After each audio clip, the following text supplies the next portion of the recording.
చంద్రబాబు నివాసానికి ఆ పార్టీ నేతలు క్యూ కట్టారు. బుధవారం ఉదయం పవన్ కళ్యాణ్ తో భేటీ ముగిసిన తర్వాత చంద్రబాబు పార్టీ నేతలను కలుసుకున్నారు. మొదటి జాబితాలో టికెట్లు రాని వారంతా చంద్రబాబుతో భేటీ అయ్యారు.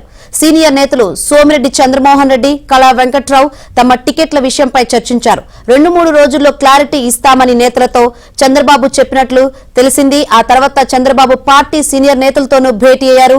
ఈ సమావేశంలో పలువురు నేతలు తమకు మొదటి జాబితాలో టికెట్లు రాకపోవడంతో తమ భవిష్యత్తు గురించి చంద్రబాబుతో చర్చించారు.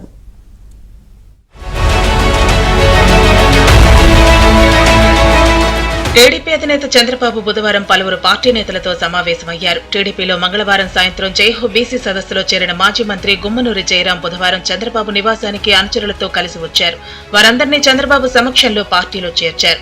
ఆ తర్వాత చంద్రబాబు పార్టీ సీనియర్ నేతలతోనూ భేటీ అయ్యారు. ఈ సమావేశంలో పలువురు నేతలు తమకు మొదటి జాబితాలో టికెట్లు రాకపోవడంతో తమ భవిష్యత్తు గురించి చంద్రబాబుతో చర్చించారు.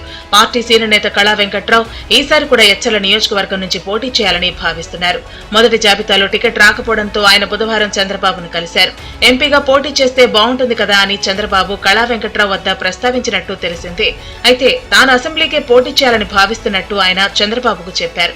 ఇదే తనకు చివరి అవకాశం అని కూడా వివరించినట్టు తెలిసింది. మరికొన్ని స్థానాలపై చర్చల తర్వాత రాబోయే 2-3 రోజుల్లో టికెట్ పై క్లారిటీ ఇస్తామని చంద్రబాబు చెప్పినట్టు తెలిసింది. మరో సీనియర్ నేత సోమిరెడ్డి చంద్రమోహన్ రెడ్డి నెల్లూరు జిల్లా సర్వేపల్లి టికెట్ ఆశిస్తున్నారు. మొదటి జాబితాలో టికెట్ రాకపోవడంతో పాటు గత 4 రోజులుగా సర్వేపల్లి నుంచి పోటీ చేసేందుకు పలువురు నేతల పేర్లతో ఐవీఆర్ఎస్ కాల్స్ రావడంతో క్యాడర్ లీడర్లు అసంతృప్తికి గురవుతున్నారని చంద్రబాబుకు చెప్పినట్టు తెలిసింది. అక్కడ మంత్రి గోవర్ధన్ రెడ్డితో జరుగుతున్న పోరాటంలో కార్యకర్తలు నేతలపై అనేక కేసులు పెడుతున్నారని చంద్రబాబుకు సోమిరెడ్డి చెప్పినట్టు తెలిసింది. 2వ జాబితాలో తన పేరు ప్రకటించాలని చంద్రబాబుకు సోమిరెడ్డి విజ్ఞప్తి చేయగా 2 రోజుల్లో క్లారిటీ ఇస్తామని చెప్పినట్టు తెలిసింది.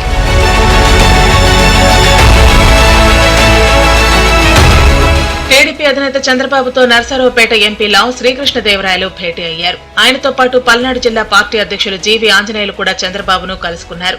నర్సరావుపేట లోక్సభ నియోజకవర్గం పరిధిలో నర్సరావుపేట, పెదకూరుపాడు, గురజాల అసెంబ్లీ నియోజకవర్గాల అభ్యర్థులను ఇంకా ప్రకటించాల్సి ఉంది. వీటిపై వెంటనే నిర్ణయం తీసుకోవాలని కోరినట్టు తెలిసింది.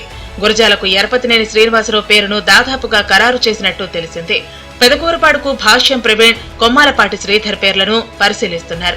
అయితే జీవీ ఆంజనేయులు మాత్రం శ్రీధర్ కు ఇవ్వాలని పట్టుపడుతున్నారు. ఇదే అంశం మరోసారి బుధవారం చంద్రబాబు వద్ద చర్చకు వచ్చినట్టు తెలిసింది.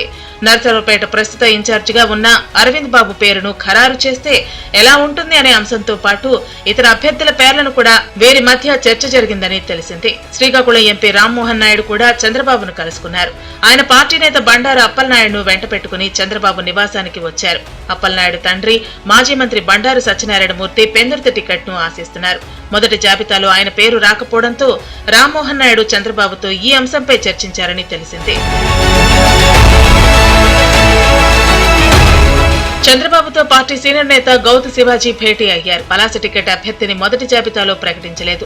తన కుమార్తెకు పలాస టికెట్ ఇవ్వాలని శివాజీ కోరినట్టు తెలిసింది. కాగా నిన్న పార్టీలో చేరిన గుమ్మనూరి జయరాం తాను గుంతకల్లు స్థానం నుంచి పోటీ చేయాలని భావిస్తున్నట్లు చెప్పారు. చంద్రబాబు ఎటువంటి ఆదేశాలు ఇచ్చినా పాటిస్తామని జయరాం మీడియాకు చెప్పారు.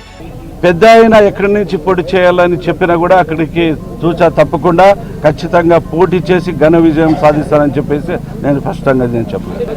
నాకంటూ 2 నియోజకవర్గాలకి అడిగినప్పుడు నేను ఆలూరు నియోజకవర్గంలో పుట్టి పెరిగిన నియోజకవర్గం, గుంటకల్ నియోజకవర్గంలో నేను పుట్టింది కాబట్టి ఇన్ని రోజులు 2 పర్యాయాలు ఆలూరు నియోజకవర్గం పెరిగిన ఊర్లో నేను సేవలు అందించాను.